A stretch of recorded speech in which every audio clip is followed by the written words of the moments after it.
Hace 50 años, la dictadura militar terminó de incautar los medios de comunicación en el Perú. Un proceso que empezó con algunos diarios, pasó por la radio y la televisión y terminó con el resto de diarios independientes. Todos los medios padecieron la consecuencia de la censura, la mordaza, la desinformación y las deportaciones. Desde el Consejo de la Prensa Peruana hemos convocado a periodistas para recordar y reflexionar sobre lo sucedido. Es importante hacerlo, porque sin prensa libre no hay democracia.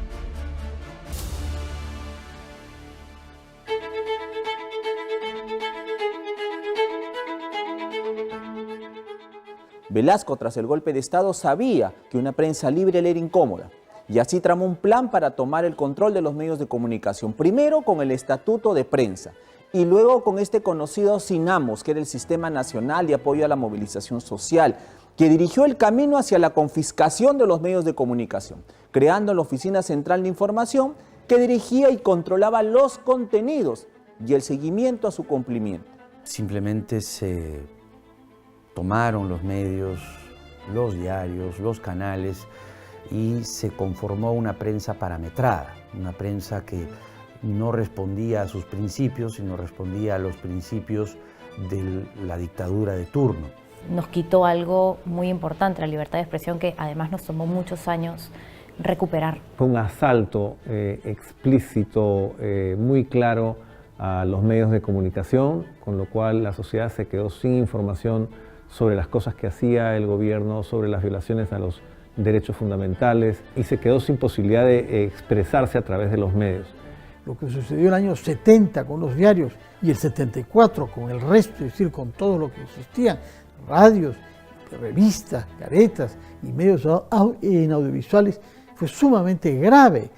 Es importante reflexionar porque lo que significó el golpe de Velasco en nuestro país fue la confiscación, es decir, tomar la radio, tomar la televisión, tomar los medios escritos, impedir que las personas, en general, todas las personas, los peruanos, tengamos la información. Se utilizaban argumentos bastante populistas. Se decía, por ejemplo, nosotros estamos tomando los medios de comunicación, aunque preferían utilizar el término confiscar, para que estos sean entregados al pueblo. Esto nunca sucedió en realidad, no se le dio ningún medio de comunicación al pueblo, se dijo que iban a ir algunas organizaciones, que se les iba a dar incluso a algunos sindicatos que se habían formado y que en ese momento apoyaban el golpe de Velasco. Esto tampoco pasó, no pasó nada, no se le dio la radio al pueblo y lo que se buscaba en realidad, con un título real, era un control estatal.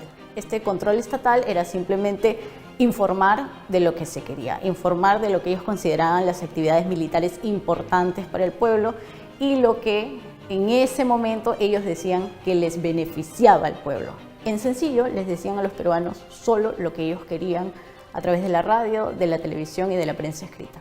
A lo del 70, además tomó a los distintos medios de comunicación en un momento de bastante desunión e incluso enfrentamiento entre estos medios. Y eso creo que imposibilitó o dificultó en todo caso la defensa de la libertad de expresión. Esto nos sirve de lección porque eso no puede pasar, eso no debe pasar.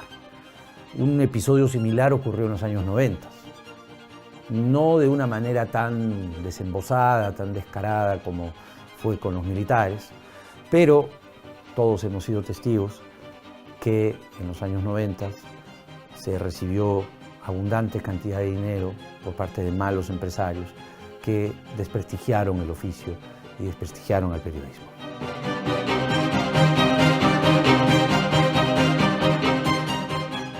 Desde principios de nuestra República ha habido siempre un desafío para informar con libertad, es decir, quienes tienen el poder desconfían de los puntos de vista críticos. Es clarísimamente el caso del año 70 contra el Diario Expreso, el año 74 contra el Comercio, la Prensa y otros. El gobierno no quería oposición. A medida que le iba peor, menos tolerancia frente a la prensa libre y la prensa independiente. Para mí, libertad de prensa es igual a democracia. Es la oportunidad, por ejemplo, de tener debates, de generar opiniones o de mostrar, mejor dicho, en la radio, en la televisión, en la prensa escrita, opiniones a favor y en contra. Defender los derechos humanos, permitir que las personas saquen sus propias conclusiones, es decir, va a terminar decidiendo el ciudadano si escucha determinada emisora, si prende determinado canal o finalmente si selecciona un periódico. Sin libertad de expresión no hubiésemos podido saber todas las tropelías que cometió Castillo, por ejemplo.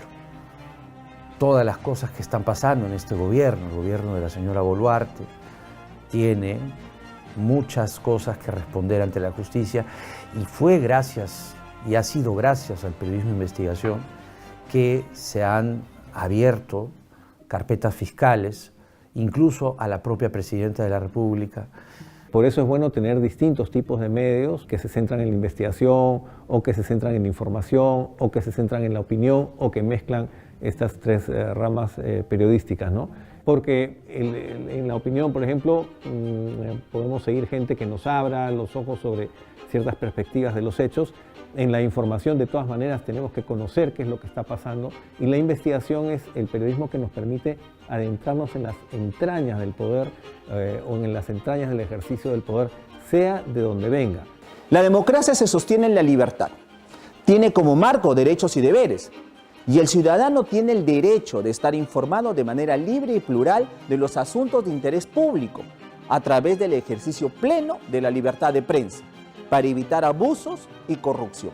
Todo gobierno que debilita las instituciones democráticas para controlarlas y evitar la fiscalización ve en la prensa la manera conflictiva, porque sabe que se sacará a la luz todas las acciones oscuras y corruptas que preferirían ellos mantener ocultas y pretenden silenciarnos.